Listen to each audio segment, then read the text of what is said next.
fabriquer un 220 volts à partir d'un 120 volts afin de se bâtir un circuit de test qui va avoir un L1, un L2 et un neutre. Le principe qu'on va utiliser, c'est d'utiliser des transformateurs branchés back-to-back. De la manière qu'on procède, c'est assez simple. On va utiliser un transformateur qui a 2 enroulements de primaire. Beaucoup de transformateurs ont 2 enroulements de primaire pour offrir la possibilité de brancher l'entrée soit en 120 volts ou en 240. Donc on va brancher les enroulements en parallèle dans le cas d'un branchement à 120 volts et on va les brancher en série dans le cas d'un branchement en 240. Nous, dans ce cas-ci, on veut partir du 120 volts. Donc, on va utiliser ça en parallèle. Donc, on va brancher nos enroulements comme ça. Donc, ici, 120 volts à l'entrée. Donc, au secondaire, on va avoir une tension secondaire plus basse. Dans ce cas-ci, c'est un 24 volts. La tension n'a pas vraiment d'importance dans ce cas-ci parce que nous autres, on fait juste réutiliser un autre transfo pareil, mais qu'on va brancher à l'envers. Donc, notre 24 volts secondaire va se brancher dans le dans le secondaire du deuxième transfo. Donc, notre secondaire deuxième transfo qui est identique va aussi avoir ces 2 enroulements de primaire. Donc, dès qu'on va appliquer notre 120 volts ici, on va avoir 24 ici. Le 24 volts qui est branché ici va se transformer de l'autre côté avec le même ratio que lui. Donc, le 24 volts va nous produire du 120 volts ici et du 120 volts ici. Donc, on n'est pas très loin de notre 240 et avec un neutre. Donc, tout ce qu'il nous reste à faire, c'est de brancher ça ensemble. On a un neutre. Et puis ici, on a un L1. Et ici, on a notre L2. Ce circuit fonctionne, j'en ai fait beaucoup. J'ai fait beaucoup de planches de tests comme ça. C'est fiable, c'est à peu près indestructible dans la mesure où on protège nos transformateurs. Si on se trouve par nos tests à court-circuiter notre sortie, parce qu'évidemment on teste des circuits, donc à l'occasion on va être dans des court-circuits francs, puis il ne faut pas que tout explose, c'est un peu ça le but. Donc dans le cas d'un court-circuit franc ici, ce qui va se passer, les transformateurs vont se mettre à chauffer jusqu'à un certain point. À un certain point, à un moment donné, les enroulements vont carrément brûler. Le vernis va fondre, ça va court-circuiter à l'intérieur, puis là, ben, on va avoir scrappé un transformateur. Mais c'est pas instantané, c'est ça la magie du circuit, ça prend quelques temps. Ça fait que dans le fond, le circuit de protection pour éviter de brûler nos transformateurs, ce que j'ai fait souvent, avant de mettre un fusible, il suffit juste de mettre un fusible à l'entrée sur notre 120 volts, de mettre la bonne valeur de fusible pour que la fusible saute avant que nos transformateurs sautent. Quelle valeur d'ampérage ici? C'est tout simple. On court-circuite notre sortie de 120 volts, 240, et puis on mesure le courant qu'on a ici à l'entrée. Alors, ça va nous donner une idée qu'en cas de faute, il va passer par exemple, disons 1 ampère. Alors, nous, ce qu'on veut, on veut qu'ici, la fusible saute avant d'avoir notre 1 ampère de faute. Donc, on va peut-être mettre ici, pour être en sécurité, on va peut-être se mettre une fuse de 1,5 ampère à l'entrée pour être certain qu'en cas de faute, celle-là, elle saute. Il n'y a pas de dommage, on change la fuse, on sait que notre circuit en test est défectueux. Donc, on peut enlever le short, réparer, retester et tout. Donc, ça, cette planche-là de test, après ça, fonctionne tout le temps. Alors, pour fabriquer notre circuit, c'est à peu près tout ce qu'on a besoin. On a besoin d'une planche pour visser nos transformateurs dessus. On a besoin de 2 transformateurs identiques sur lesquels on va avoir identifié. Ben ça, c'est des transformateurs qui viennent de machines démontées. Je ne les connais pas trop. Je sais seulement qu'en regardant mes enroulements par en dessous, j'ai 2 fils pour le primaire. Pardon, 4 fils pour le primaire. Ce que j'ai besoin, dans le fond, pour un branchement 120 ou 240. Et au secondaire, c'est écrit dessus, j'ai un 24 volts AC. Je sais que c'est le secondaire ici, parce que si je regarde la grosseur de mes fils d'enroulement, ceux-ci sont beaucoup plus gros que ceux-ci. Ça me confirme vraiment que ça c'est mon secondaire et ça c'est mon primaire. J'en ai 2 identiques. 24, 110, 2 enroulements pour le primaire, 1 pour le secondaire. Donc sur ma planche de test, ça va être directement vissé comme ça, sur ma planche de test. Ensuite de ça, primaire, secondaire connectés ensemble.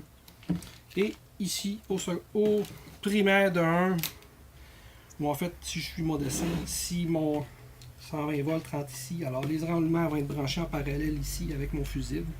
Et puis à ma sortie, je vais avoir ce branchement-là, qui est déjà d'ailleurs branché comme ça, qui est déjà d'ailleurs branché comme il faut. Donc ici, je peux avoir directement un 240 qui sort.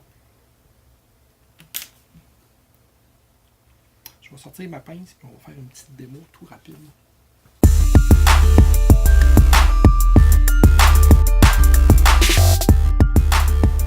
Alors, on va connecter nos transformateurs ensemble. Donc, j'ai mes composantes ici. Je vais utiliser des borniers tout simples pour faire mon interconnexion. Alors, on commence. J'ai un fil de 110. On va dégainer comme ça. Ensuite de ça, connecter nos fils ensemble. Bon, ici, là, il n'y a rien de CSA, IOL. Il s'agit ici vraiment de juste tester le concept.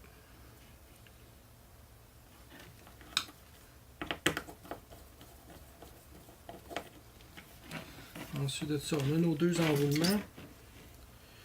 Là, par mes couleurs, je sais que ça, c'est un enroulement et je sais que ça, c'est un enroulement.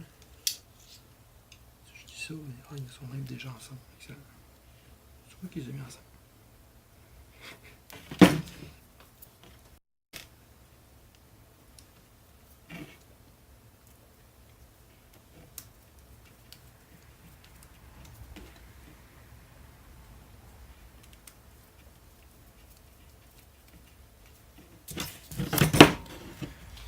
Là, vous vérifiez plusieurs fois que pas assez de fois.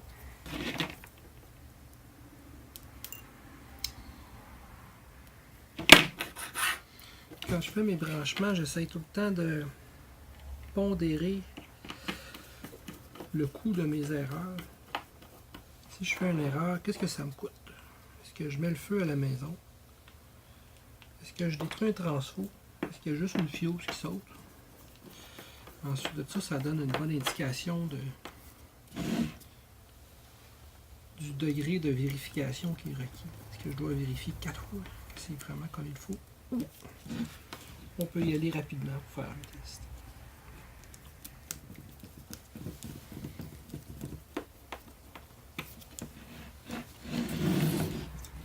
Secondaire dans le secondaire de l'autre transfo. Primaire dans le primaire ici, en 120 volts, les enroulements en parallèle. Et la fin ici, on a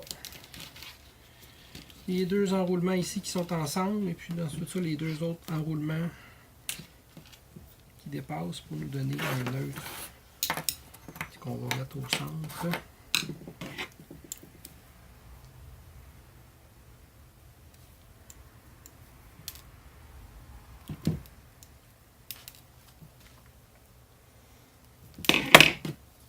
Bon, mon neutre est blanc. C'est un heureux hasard.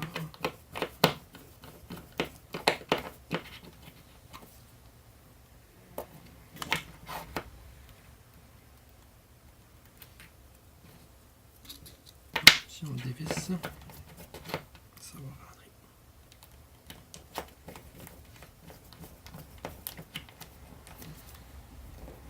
Bon. Tous les branchements à mes borniers permettent à mon test d'avoir aucun fil flottant qui se promène. C'est bien ici, rien qui bouge. On va tester. Lunettes. Branchement. Vérification. Multimètre en AC. J'ai bien mon 117 volts à l'entrée. Entre les deux, on va avoir 24. On peut le vérifier. On a bien. Bon, on a un 27 volts, ce qui est correct. Et à la sortie, On va prendre par rapport au neutre. Alors, on a d'un côté 116 volts et de l'autre côté 116 volts. Et puis, si on prend les deux phases, on a un joli 233 volts. Maintenant, la beauté du setup, comme je vous disais, c'est la condition de faute. La condition de faute qui est prévisible et non destructive. Un fil, je prends mon 240. Je vais essayer de ne pas me mettre les doigts dessus. C'est quand même du 240. On court-circuite.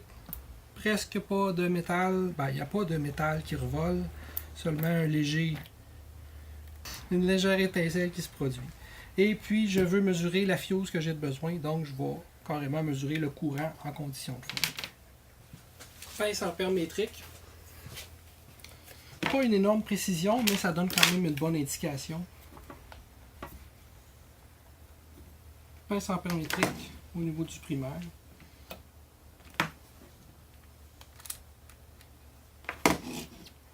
Je vais remettre ça du bon côté.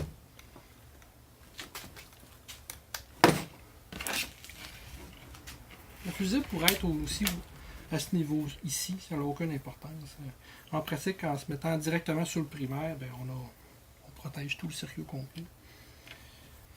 On va mesurer notre courant de faute. Tout simplement, je mets ma pince ampère métrique au niveau du primaire. Et puis je vais courir ma faute à l'autre côté, du circuit. Et puis je vais mesurer le courant qu'on a en cas de faute. Donc on a ici 0.5 ou 5 ampères.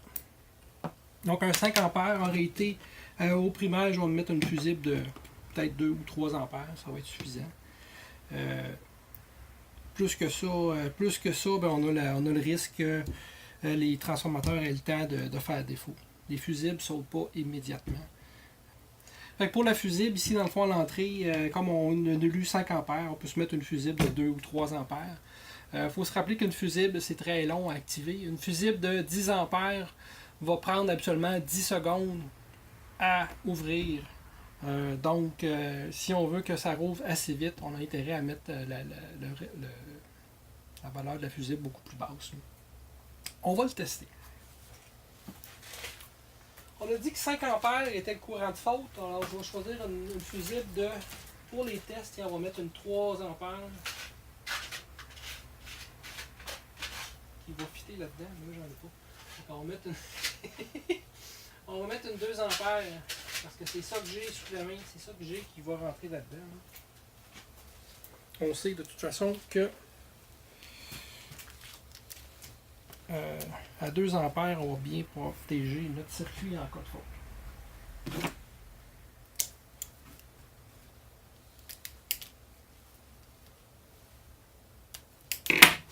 On débranche.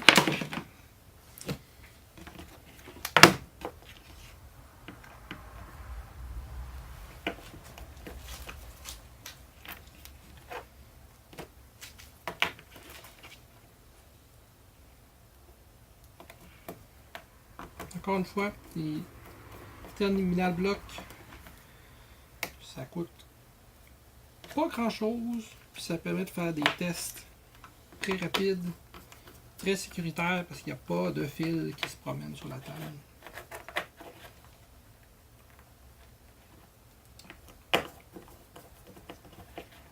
Et voilà, perfect. Donc on a notre fusible ici de 2 ampères. On va recréer notre faute. On va brancher tout ça.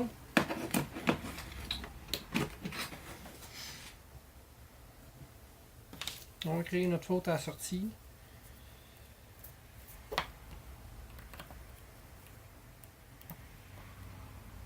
On voit déjà que sur l'ampèremètre, la fusible a déjà ouvert. En pratique.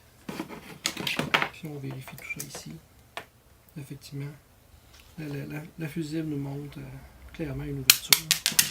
Ah bon.